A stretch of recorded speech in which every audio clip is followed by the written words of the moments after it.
Hello, everybody. Welcome to Jingle and Mingle day number 2. I hope you guys have enjoyed the whole presentation up until now. I think you guys have seen Jonica today and Amy Hoadley with Wix Wax Candles and Amy Pasia with her snooze box. And I am Natalie Pratt and I am the Ginger Quilter. So today we are hopping on to make the Stripy Snowflake pillow. I love this pillow because it uses traditional Christmas colors, but also it throws in a little bit of pink and aqua. And I kind of love that more modern approach to Christmas colors. I love the traditional, but I just love the bright and colorful. So that's why I chose these colors. I am streaming from my personal page because my Ginger Quilter page just didn't want to cooperate. So we're gonna roll with this. So I hope you guys can still find the presentation. Okay, so this is a really simple quilting project and we're just gonna hop in and get started. If you join the show, make sure that you say hi, tell me where you're from. I love knowing where everyone's watching from. Looks like we already have a few people. Hi, Amy. Hi, Jessica. Love those colors. Me too. Okay, so I'm going to put this back.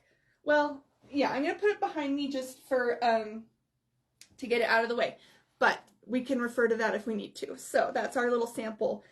Okay, so if you are following along, or if you bought the kit, then you know I already sent you guys some cutting instructions, and those were posted in the group also. So let's see.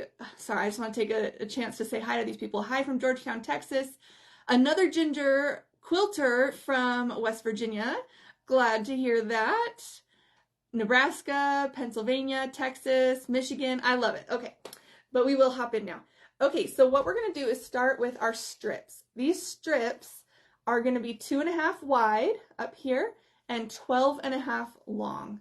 So if you're cutting with a full width of a yard, you should be able to get several strips, at least 3 strips of, 3 of these little rectangles from each width of fabric strip that you cut. And you're going to need 10 of these. So for this pattern that we're making, we need 2 of each color. I am a little concerned that I'm going to go over my time, so I pre-sewed these, several of them together. Not all of them, but I did do some of them. So we're going to work here, and you're going to lay them down and just put them in the order that you like. They can go in order, they can go in random order. Sometimes I kind of like the random because it makes it more fun. So you're just going to decide which way you want them to go. Go red. And then blue. I think I'm missing one. Where's my blue? Oh, it's on my floor. My last aqua. Now I want that over there. Okay, now I know you can't see all of this. There. So I've just laid them out in the order I want. And I'm going to sew each one together with a 1/4 inch seam. A lot of machines, sewing machines, don't come automatically set to a 1/4 inch, so just be careful. Most machines have a setting for a 1/4 inch, so if you're new to sewing, just double check. It's really not the end of the world if it's a little bit more or a little bit less. It just makes your cuts less precise when you're trying to measure at the end. Okay, so I am just going to sew these together. So I have one long, big, stripy piece.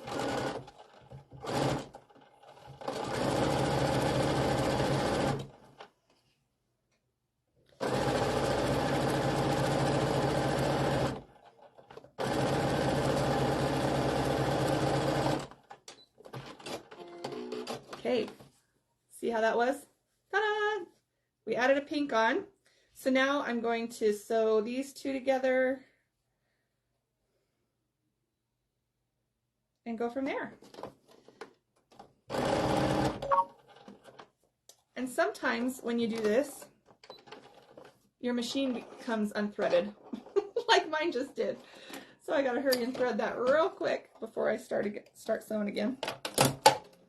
I think it's because my, oh brother, My top thread is running low, which means it has more tension and it pulls a little bit more than if I had a full spool. So anyway, I don't know if anyone was actually interested in that, but that is what's going on over here.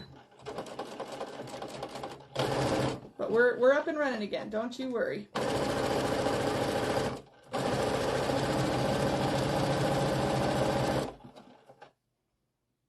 I do not pin these strips together because it's a short distance to sew, that usually you can kind of just eyeball it and make sure those pieces stick together.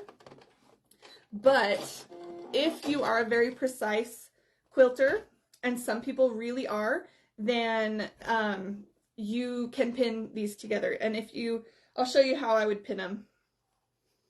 I would just line them up like this, and I'm going to put a pin up near the top, and then line them up again, and put a pin near the bottom. And then as you sew close to those pieces, you're just going to take the pin out before you go over them, like that. And just make sure that your layers stay together as you're sewing them.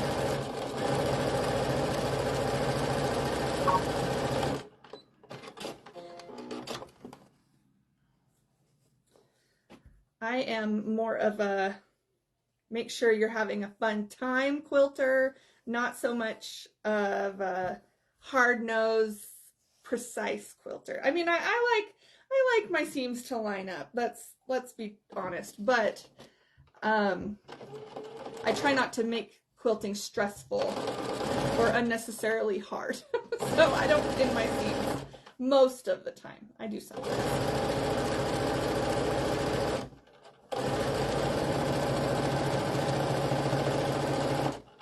Okay, so now we're sewing those rows together. I need to watch the replay because something came up. That is okay, Sharon. This will be on the page forever, so don't you worry. Okay, so I have two little stripy pieces, and I'm going to just sew those together now. 1/4 inch seam, and then we're going to be done sewing our top together, our kind of our base layer that we're working with here.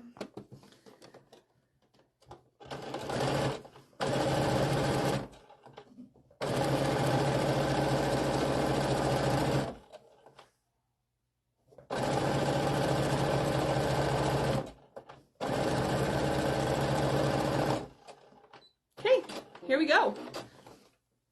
What type of machine do you have? Patricia asks. I have a Baby Lock Brilliant, and I do really love this machine. It's got a lot of bells and whistles that come with sewing machines, but it's not as expensive as some of the other brands. Now, if you have sewing machine questions, I'm going to tell you to go over to our friend Amy Sews, S-E-W-S Sews. She was on Jingle Mingle last time, and she is the sewing machine goddess. She sells sewing machines. I don't sell sewing machines. I just use them. So if you have any questions, definitely check out Amy Sews, and she's going to be the fount of all knowledge about sewing machines. Okay, so here's our pillow back. I'm going to do a quick press on these seams, and I'm going to scoot my sewing machine out of the way because we're not going to need that for a minute. So hopefully you guys can see what I'm doing here. Patricia says, my mom used to put the pins in her mouth. I always worried she would swallow one. I do that too. I haven't swallowed any yet, but you're right. That could be a concern, particularly to a young child seeing their mother swallow a pin. That might be traumatizing. Okay, so I'm just pressing all my seam allowances. These little flappy things in the back that are created, those are called your seam allowances. And so I'm just going to press them all one direction because it's not super, this project doesn't really matter which way you press them. You could press them open if you wanted, if you really wanted that to lay extra flat, but once we quilt this, it's not really going to make a big difference. So I'm just scooting it down here. Don't you have to go back and forth a few times when you start and finish each row? Yes, that's called back stitching. You can if you want to. Some quilters like to do that because when you are working with the quilt, that tension is gonna pull on your edges. What she's talking about is like right here at the end. Some people will sew forward and then back and then sew forward again. And that really secures that stitch so it's not going to unravel. Because if I'm working with this a lot, these end stitches might start unraveling a little bit. So the back stitch is meant to help with that. Some quilters do it and some don't. It's just kind of a matter of preference. If you want your seams to be extra secure, then yes, it's a good idea. However, with quilting, a lot of times you'll sew a row like this, and then you're going to sew another piece of fabric like right on top of it, and that perpendicular seam is going to secure the other seams. So, like in this case, yeah, it probably is a good idea to do that. But when you're sewing other quilt blocks to it, it kind of gets secured anyway. Does that make sense? But yeah, I know, especially if it's at the very edge of your quilt, like if you're making a big quilt and you have some of those loose ends, not loose ends, if you have open seams like that on the end, like if you don't have a border, then yeah, especially your long arm quilter, or you, if you are the quilter, will thank you for doing the back stitches there. Okay, here we go. Ta-da! Oh my gosh, I love these colors. You are welcome, Carrie. So what we want to do now is take a fabric marking pen. And what we're going to do is mark, oh, you know what? I'm getting ahead of myself. We don't want to do that yet. We want to sew, we want to quilt this to the batting and the backing. I'm so sorry. I got ahead of myself. So what I have here is a white fabric here and batting that is 13 by 21. I did these a little bit bigger than the quilt top because then it makes it easier to see what you're working with. So what I'm going to do is make a quilt sandwich. This means that we've got fabric, fabric, batting, fabric. And so I've got that white fabric on the back. When the pillow is finished, you are not going to see that white fabric. So if you have scrap fabric, you can totally use that. If you have purple, if you have Halloween fabric that you don't care about using and you just want to get rid of, this is fine to use that. You're not really going to have any show through necessarily, especially when you have the pillow form in the pillow, you're just not going to see it. So it's a good way to use up your scrap fabric. So the batting and the backing measure 21 by 13. And you just want to make sure that your backing and batting are wider than, or, you know, like they are hanging over the edges of your quilt top. Because then when we trim, then everything's going to come out perfect. Mine is being a little fussy, so just gonna, there we go. Okay, so let me show you our quilt sandwich. Fabric, batting, fabric. And as far as batting goes, anything goes on this. It's small enough of a project that it's really not going to make a huge difference, whatever batting you use. If you use a really high loft batting, like the really fluffy polyester battings, you are just going to have a slightly poofier pillow. And if you use a really flat 100% cotton batting, then you're just going to have a smaller, like a less fluffy pillow. And you know, then you have the pillow form, which is what makes it all fluffy. So it doesn't matter that much is what I'm saying. Okay, so what I'm doing now is I'm pinning a few spots along here because we're going to quilt this with just straight lines on our sewing machine. This is super simple quilting, and that I love the simple on this one because it lets the snowflakes really be the star, and that is what's fun. So I'm going to pin my edges. See, I got my pins up here, pins down here, and then I'll do just a few in the middle just to make sure we don't have like some puckering or stuff like that. Safety pins really are the best when you're doing this because then you don't accidentally stab yourself while you're sewing them. But, you know, I like to live dangerously, so I just use the straight pins and deal with the pokes when they come. So, thank you everybody for hopping on and saying hello. I love seeing where everyone's from. I think I saw earlier somebody said they were from deep Texas. Sounds like we have a lot from Texas. Okay, got high, low, and middle. So now what I'm going to do, I'm going to take my sewing machine foot, and line up the edge of my foot right on my line right here. So that means that my quilted line is going to be slightly to the side of that seam. And I'm going to show you what that looks like right here. So it makes it really easy to line up because you're just using that straight seam, and then it gives you kind of that cool quilted offset look. So that's what we're going to do. I'm going to pull my sewing machine back here, move my supplies out of the way. All right, and I'm going to see, you guys might be able to see how I'm doing this here.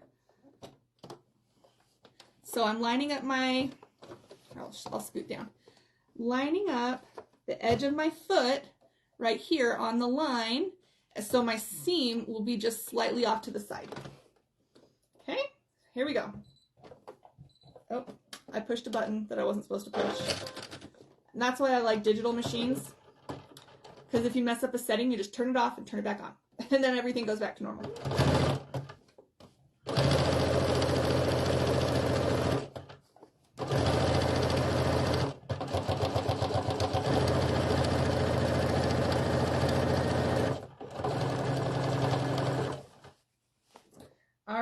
The cool thing about straight line quilting is it goes fast.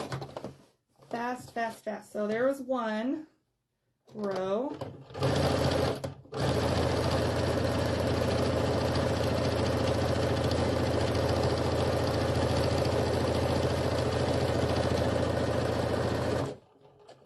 Two. Lori Holt says she loves that pillow. There is a very famous Lori Holt in the quilting world, and if that is you, famous Lori Holt, then give me a shout out. But if you're just another Lori Holt that loves to watch this, then you should look up Lori Holt in the quilting world. She is a fabulous quilter and a pattern designer, fabric designer, and you can just tell everybody that's who you are. So you know how I mentioned to you that safety pins are better than straight pins because they can poke you? I just did that, drew a little bit of blood, but we're good, we're good. We're gonna try our best not to bleed on the pillow.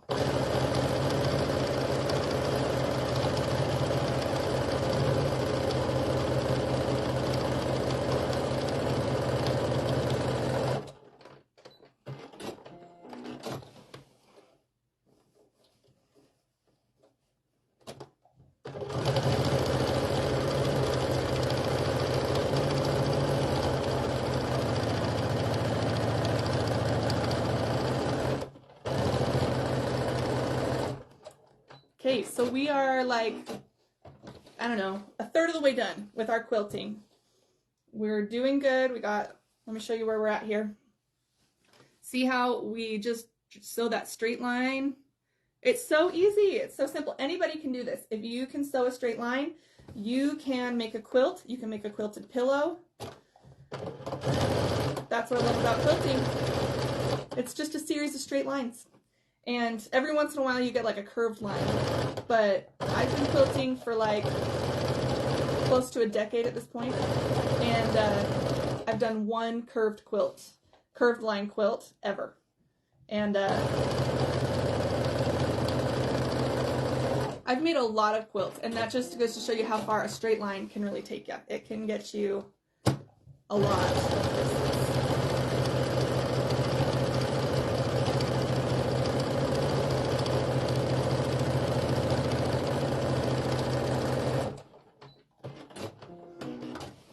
Okay, we're getting closer.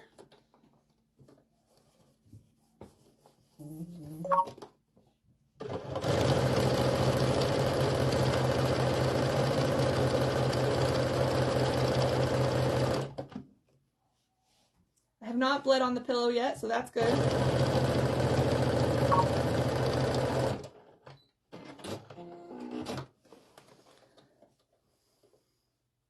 I love sewing. I have a callus on one finger from poking it with pins for 60 years. That's funny. Yeah, I know. I got myself right on the edge of my ring finger, which isn't normally where, you know, you poke yourself, but I don't know. I got lucky today. Jessica says that I make this look easy. It actually is easy. Like, I'm not just making it look this way. It really is.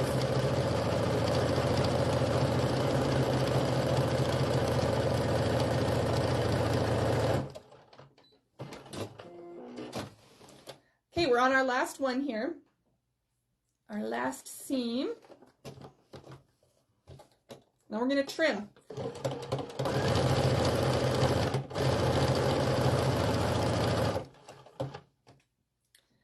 Peggy asked what kind of machine I have. Peggy, somebody else asked me the same question just a few minutes ago.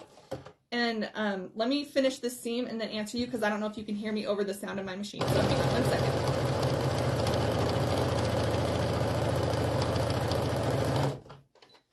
Okay, so I have a Baby Lock Brilliant machine, and I like it because it has all the bells and whistles of a really fancy, expensive machine, and it's under $1,000. But if you want more information about sewing machines, Amy Bachman with Amy Sews, she is the sewing machine goddess. So she's going to let you know everything you need to know. So check her out at Amy Sews. She was on the Jingle and Mingle last time. But she knows everything about sewing machines. So she's going to help you out with that. Okay, so now we need to trim. And I brought my big ruler here. I'm going to have to stand up for this part. So what we want to do is trim our pillow to 12 by 20 inches.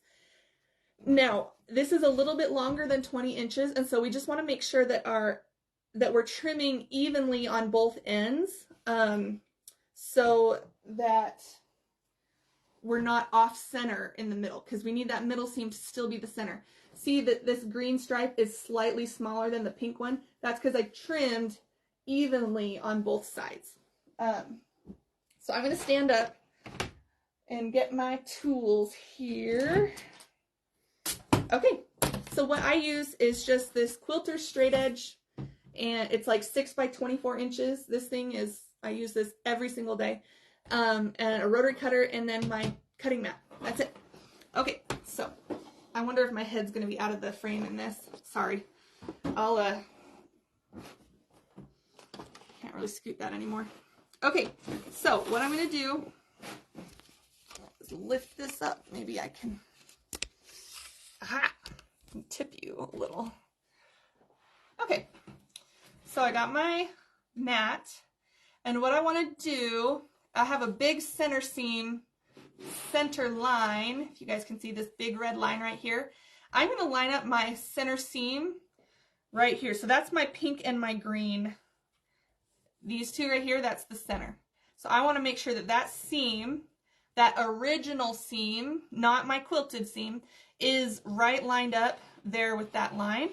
Because then I can just measure 10 inches this way, 10 inches this way, and I know it's going to be symmetrical when I'm done. So, all right. So that was 12. So now I'm going to go over here. So if my center line is 12, that means that my 10 inches one way is going to be on the 2, and 10 inches the other way is going to be on 22. So there we go. And we are trimming through all 3 layers at this point. Okay, and then you turn your ruler, and we want 12 inches this way. We want to make sure we're 12 inches. So I'm actually already lined up here. That was lucky. I'm going to start here. Okay, So this line was the 22. So 22 plus 12 is 34. So now I'm going to go up to 34 and trim. I usually try and do this on a smaller ruler and cutting mat when I do lives, but my mat was too big. Or I mean my pillow is too big for the small mat, so we got to do the big one, which means my head is out of the frame for just a minute. Okay, ta-da! 12 by 20, that's what we want here. Okay, so now I'm going to sit back down. Now we're going to get out our marking pens. And this part is a little bit, we just got to follow instructions on this one.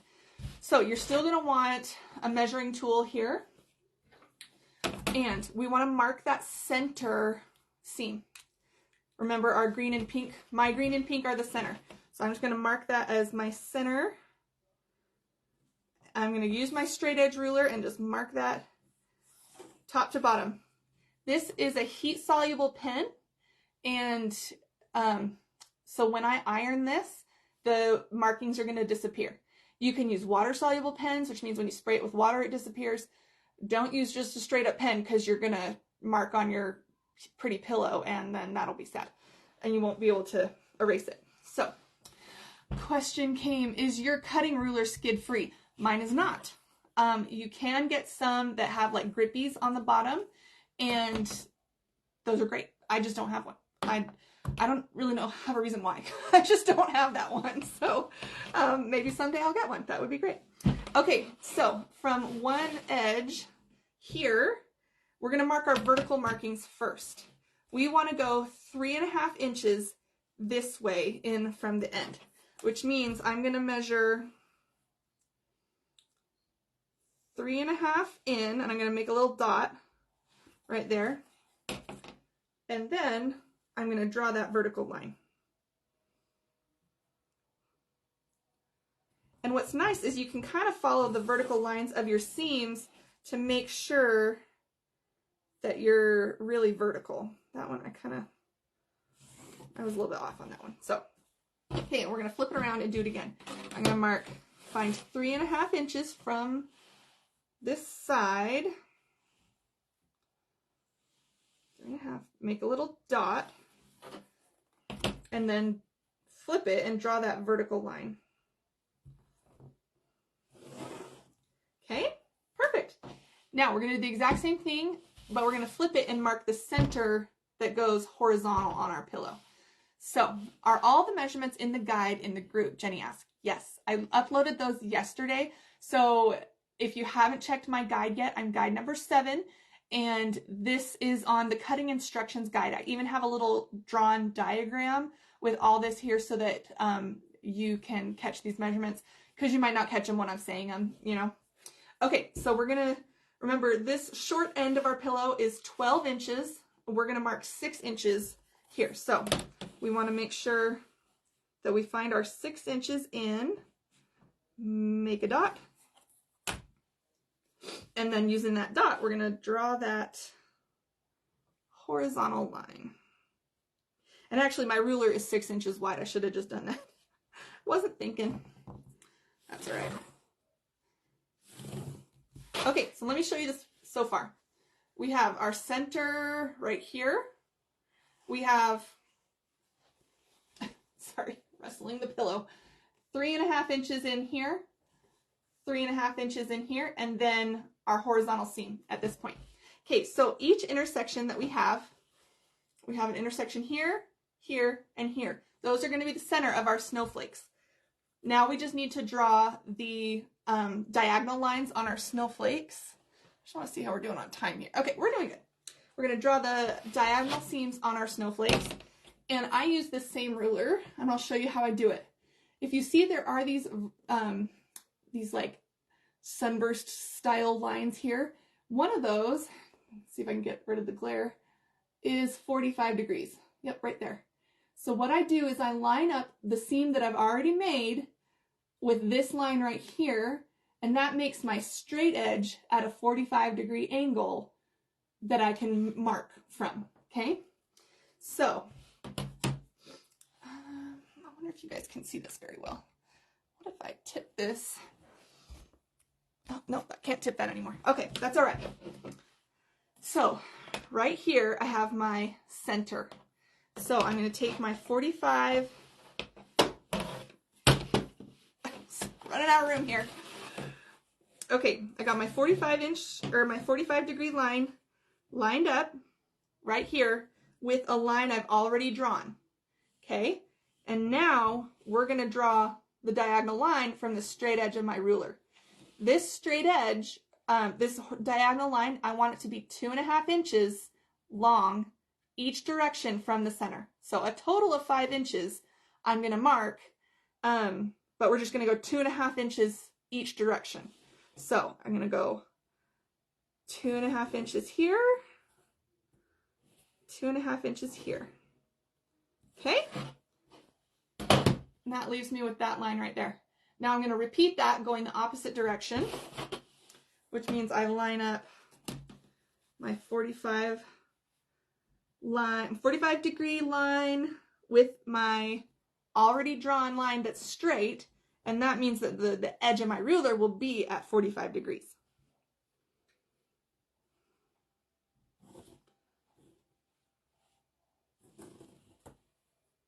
Okay, see? There we go. Now, what I'm going to tell you is we did not mark 2.5 inches away from on our vertical and horizontal lines before, so we just needed to do that real quick. So from the center of our little intersection, on our straight lines, we're just going to go 2.5 inches up, make a little dot, 2.5 inches down, dot. This is going to mark how far we sew on our fuzzy yarn. Okay, 2.5 inches out, 2.5 inches back. Okay, and now we're going to repeat that whole process for our other 2 snowflakes. So you take a 45-degree line.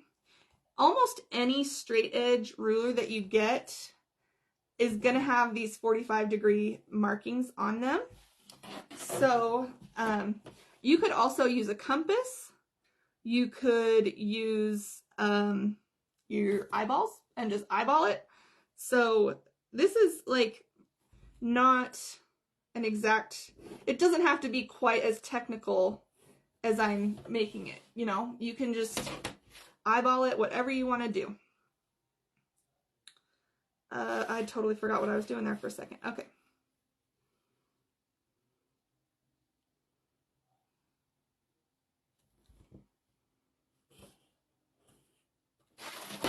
Okay, last 45-degree angle.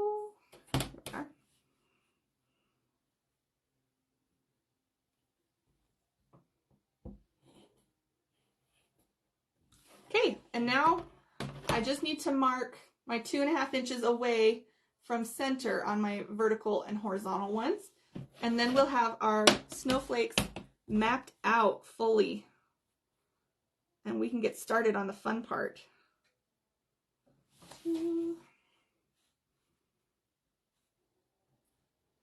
I mean, I think all of this is fun, but the fuzzy yarn, it is pretty fun.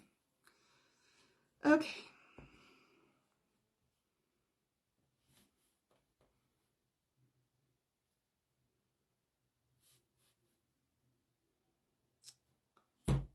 My brain just died. I can't do 2.5 inches from, okay, there's a half. Okay, yeah, there we go. That was tough, you guys. We made it through. Okay. So here's what I'm looking at. I got dots and everything mapped. And remember, when I iron this, all this pen is going to go away. So don't iron it right now because we still need those markings. So now, whoops, just spilled a bunch of pom-poms. Now we're going to take our fuzzy yarn. This is a chenille yarn that I got from Joann's. You could use any kind of yarn. You could use normal like polyester or nylon yarn, or any kind of fuzzy yarn. I like this because it's extra soft, but it was called Bernat Velvet Plus, and it was like a cream color, creamy white, and that's what I'm using. So I'm going to pull out my machine again.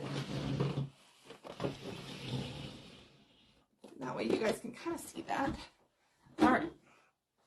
Remember, if you got kind of lost in those measurements, make sure you check out my guide because I have a template that's gonna give you all the instructions and also show you like a little visual, visually all the measurements that you need. So, okay, so now I'm going to take this, oops, and I'm just going to sew a straight seam starting at one end to the other. And I'm going to sew it on and then clip it at the end. That's it. And if you want to do a tiny back stitch while you're doing these to kind of secure those ends, you can. But we also have our little pom-poms that we're going to sew on by hand at the end that will help secure those ends stay and keep those there. All right, I just changed my feet on my machine because my 1/4 inch foot kind of drags a little, so you probably don't need to change your foot right now. Okay, so you can see I'm just going to line this up at the top of my snowflake and sew from the dot to the dot. And I'm going to try and get that yarn centered on the line because the yarn has like a little core. You can feel it. And you want to try and sew through that core, but you just do your best. It's not like if you miss it slightly, it's going to be a problem. Okay.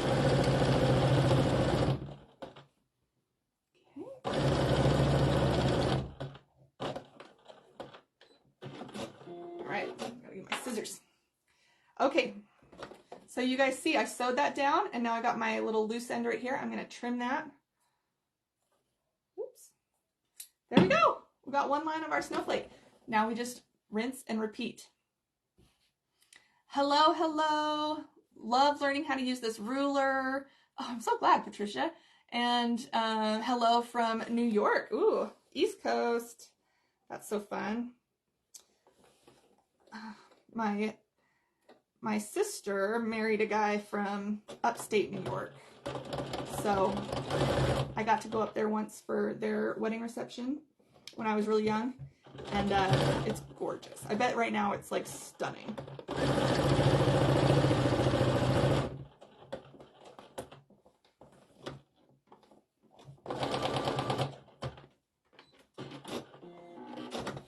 Okay, so we got our little, we got a T. Now we're going to do our diagonal lines. And these little, you're going to get these little fuzzies that come off the ends. It's okay. They do eventually stop shedding. It's just because you're trimming the ends and they're then no longer attached to anything.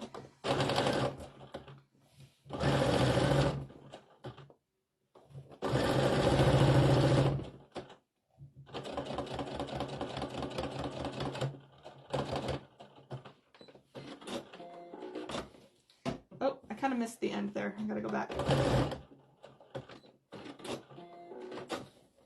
There we go.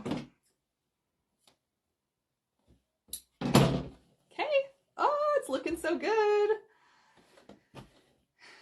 Finally, we'll do our last one here.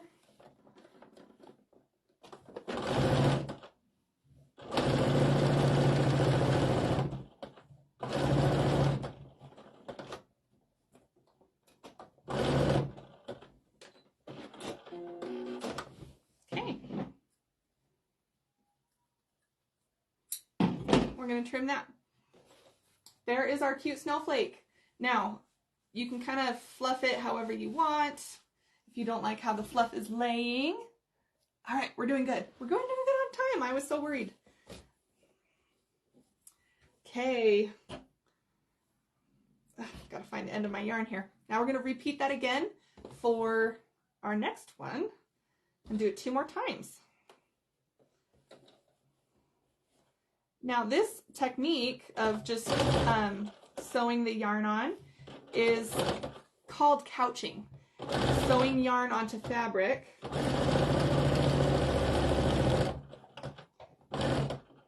I'm not really sure why it's called couching, but there are special feet that you can get for your sewing machine that will hold the yarn in the exact place that you need it for your needle to catch it every time, which is cool. I've never used one before. Again, that would be a good question for Amy Sews. But there's like a whole collection of patterns and ideas and things that you can do couching with yarn. And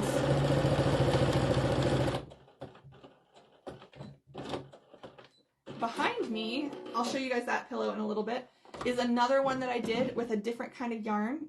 And it was a square pillow, not a rectangle. But it really, it's fun. It's fun. It adds like dimension. It's like a 3D effect on your pillow, which makes it exciting. And it makes it look a lot more high-end, I think. Like, oh my gosh, where did you get that? Say, I made it.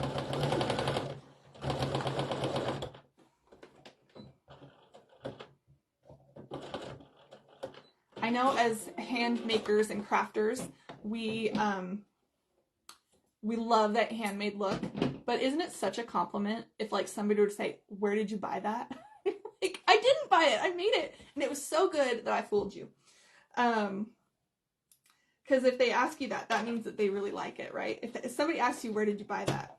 They're like, I need one, and so I'm gonna go get one.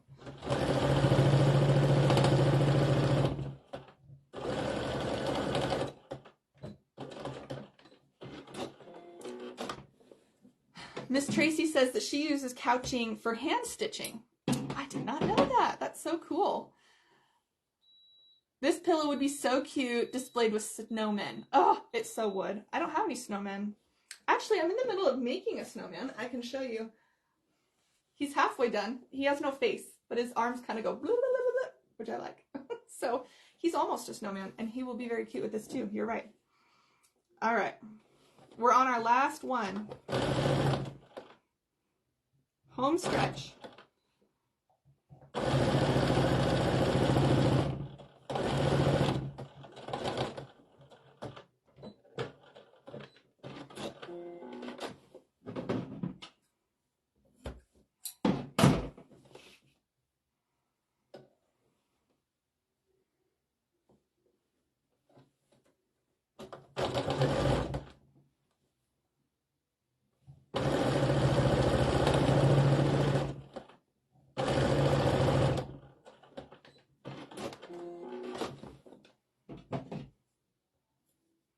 Okay, we got 2 more scenes and then we're done. Hello from Utah.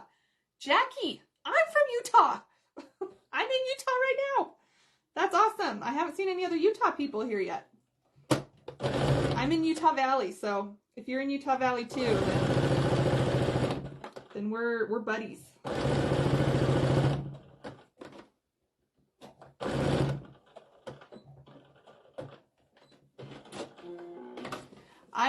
Oh, she says, where are you? I'm in Utah Valley. I live in Mapleton. So, oh, Eden. My brother-in-law's family lives in Eden. That's so funny. We're having like a little Utah reunion here. Yeah, my brother-in-law grew up in Eden. All right.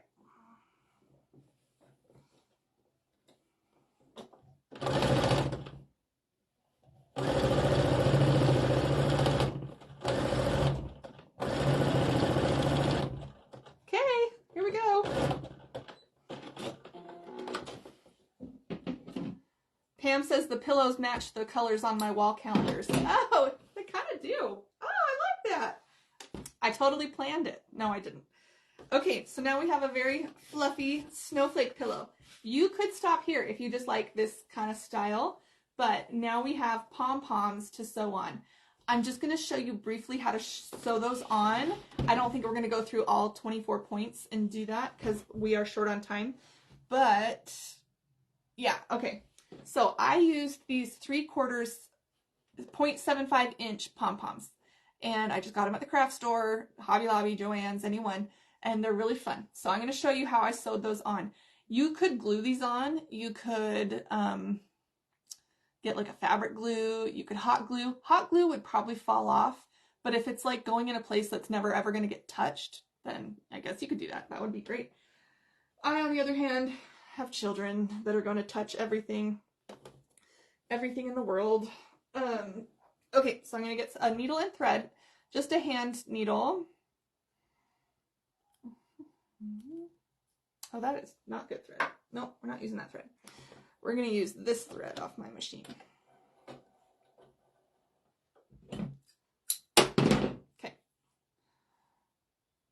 cut and thread a needle. Can I thread a needle while on camera? That's the trick here. I don't know. Thank you, Jonica, for saying that you love it. That makes me feel good. Things are going good. Oh my word, you guys. How many needles have I threaded in my life? Only 1,000 million. There we go. Okay. I like doubling up my threads because then they don't slip off the needle. So I just double everything over, and then when I tie the knot at the back, both my ends are tied in, so there's no needles falling off. There. Okay. Just gonna tie a quick knot. All right, so where'd my pom-pom go? There it is.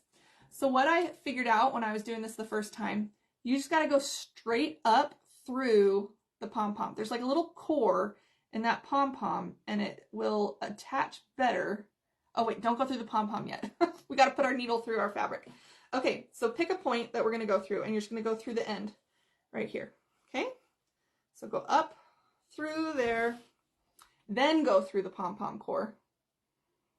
Right down, and then just put it down, and then go through a different part, but not exactly the part you just came through. See? Pom-pom! And now, you don't even have to trim your thread. Just scooch back over to the next point that you want to put a pom-pom.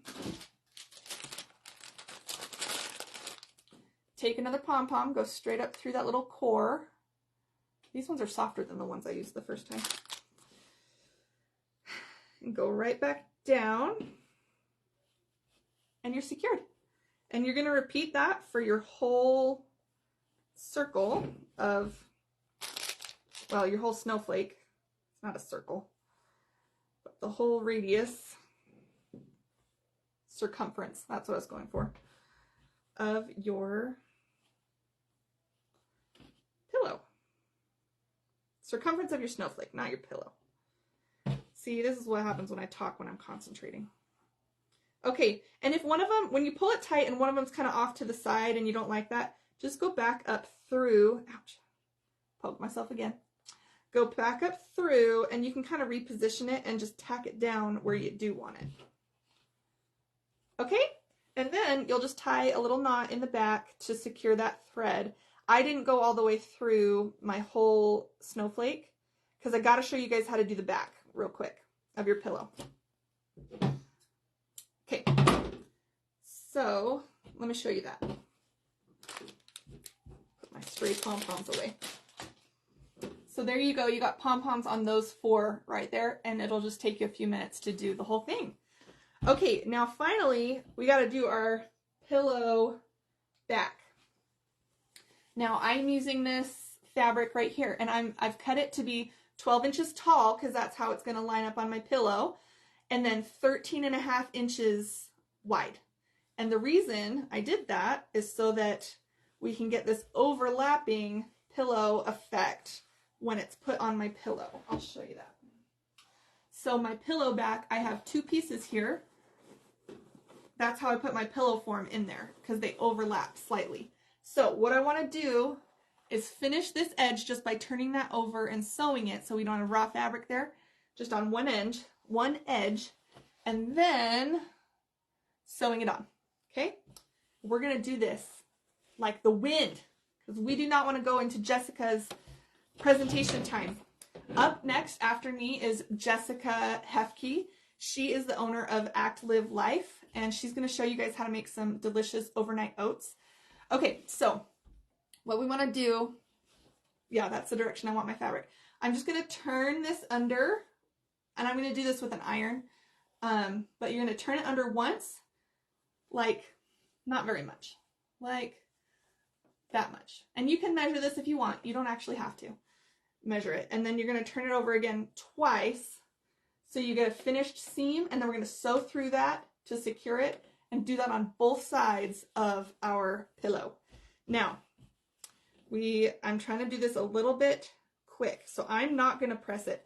If I was doing this for myself, and if, like when I did it the first time, I did press this, but we are not going to run out of time. So we are so close to being done, and we are going to finish this, by golly.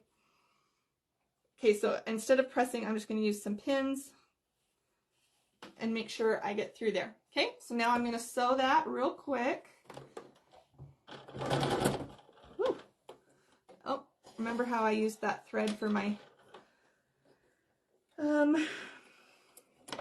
needle? Now I got to rethread it.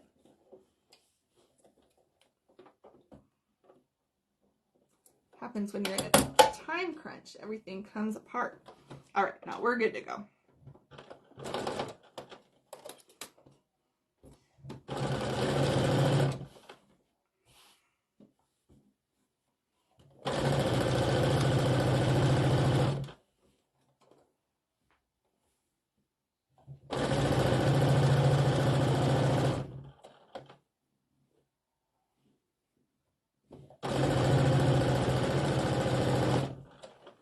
Okay, we got one done.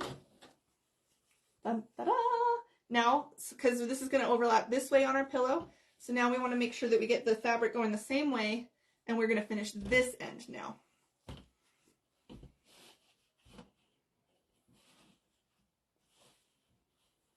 Okay.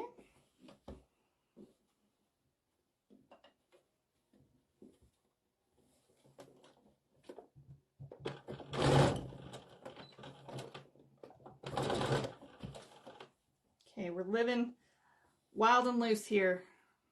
No pins. No pins, no pressing, just so I can get it done on time.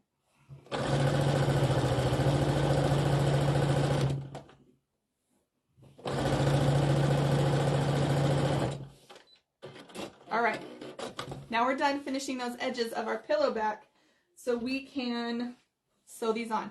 Let me show you how we line this up real quick. So you're going to take you're going to go right sides together. So you want your pillow face up here, and you're going to go get your finished edge is going to be here in the middle, right here. And you're just going to line this up on your pillow right there. And I'm going to line up my next one exactly the same way. My finished one is going to overlap.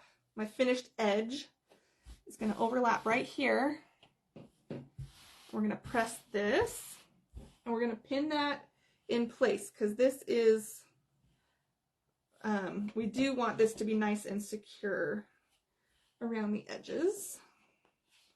Especially where those fabrics overlap, you want to pin that real quick. Okay, doing good.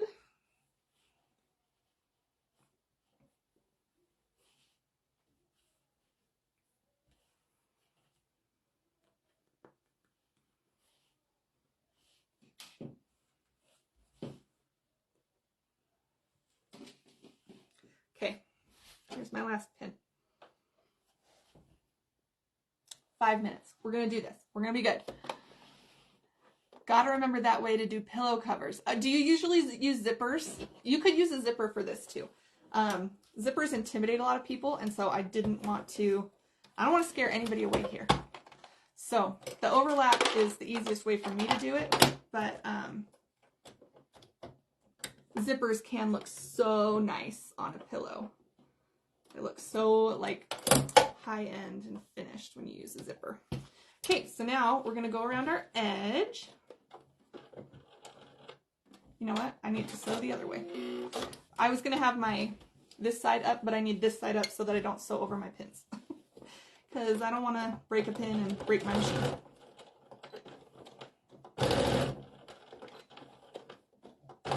There we go. My feed dogs didn't want to cooperate. Now they are.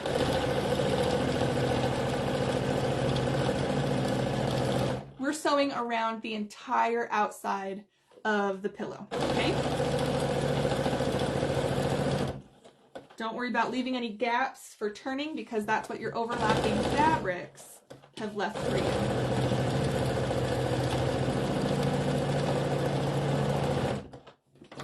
When you get to that corner, you just lift up your foot and pivot with your needle down.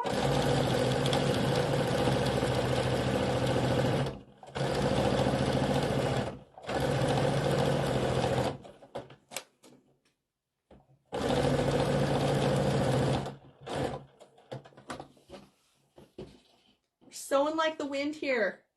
We're doing good. We're gonna make it.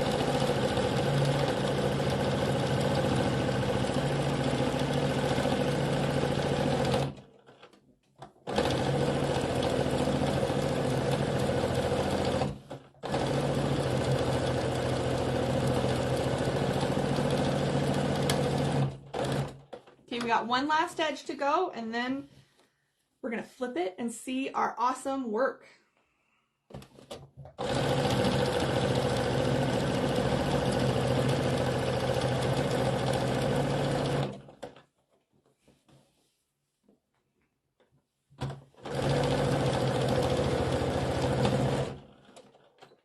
Okay, here we go.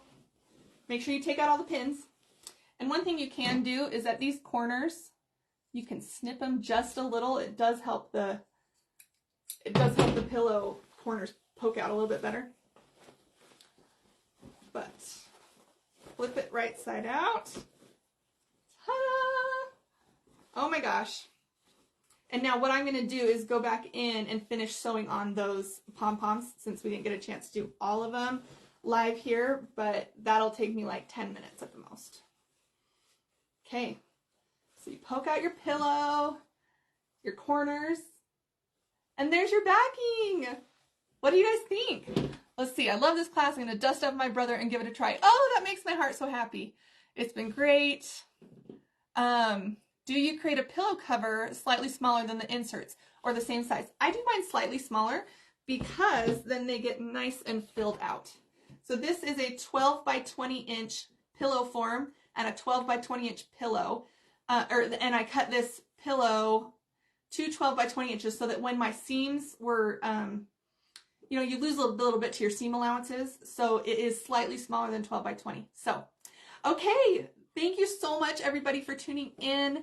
And I really appreciated this time that you guys have watched with me on Jingle and Mingle.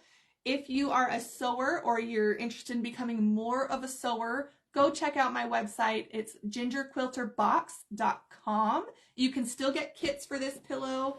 And then I also have, you know, other fun little kit guys. And this pillow here is just like the same technique. It's just a different pillow. So this was a lot of fun. Thank you, everybody. Make sure that you enter the giveaway today for the Jingle and Mingle. Don't miss out on that. That's a huge, huge prize, and you could be the winner.